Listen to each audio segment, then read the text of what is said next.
வட மாநிலத்திற்காரதுனால எங்களுக்கு ரொம்ப பிரச்சனையா இருக்குது. ரோட்ல எந்நேரம் பார்த்தாலும் அரை நிர்வாணமா போறது, லுங்கிய வேட்டியை துண்டை கட்டிட்டு போறதும் பண்றது. பிள்ளைங்க பசங்க வந்தா பார்க்காம கவனிக்காம அவங்க சௌரியத்துக்கு இருக்கிறதும், ஞாயிற்றுக்கிழமையான குடிச்சிட்டு தண்ணி போட்டு அவங்க ரகலை பண்றாங்க. கேட்க போற தமிழாளர்களை புடிச்சு அடிக்கிறாங்க. இப்ப நேத்து கூட சாயந்தரம் இது மாதிரி ஒரு சம்பவம் நடந்திருக்கு. அந்த பையன் மண்டைக்கு கட்டு போட்டு முடியாத நிலைமையில ஜிஹெச்ல இருந்துட்டு இருக்காங்க. ஒரு தப்புன்னு நடந்ததுன்னா தட்டி கேட்க கூட நம்ம தமிழாளங்களுக்கு உரிமை இல்லைன்னா நம்ம சமுதாயத்துல இருந்து நம்ம என்ன பண்றது? நம்ம மாநிலத்துல நம்ம இருந்து என்ன பண்ண முடியும் சொல்லுங்க? நம்ம மாநிலத்துல இருக்கோமா இல்ல அடுத்த மாநிலத்துல இருக்கோமா நம்மளுக்கு தெரியல.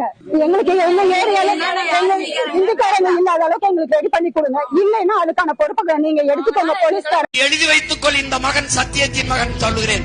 இன்னும் 10 ஆண்டுகளில் அவன் இந்த நிலத்தில் முதலாளி ஆவான், நீ அவனுக்கு கூலி தொழிலாளி ஆவாய். எழுதி வைத்துக் கொள். நடக்கும்.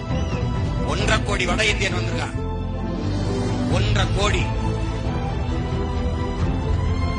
அவனுக்கு ஓட்டுரிமை கொடுத்தால் இந்த நாட்டின் அரசியலை, அதிகாரத்தை அவன் தீர்மானிப்பான். நீ அரசியலற்ற, அதிகாரமற்ற அடிமையாவாய் சொந்த நிலத்தில்.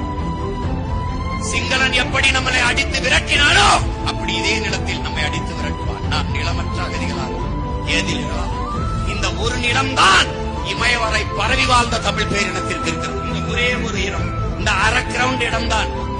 இதுவும் அடுத்தவன் குடிசை போட்டு ஆக்கிரமித்தான் நீ எங்கு செல்வாய் என்பதை நீ சிந்தித்து உனக்கு ஒண்ணுமே கிடையாது.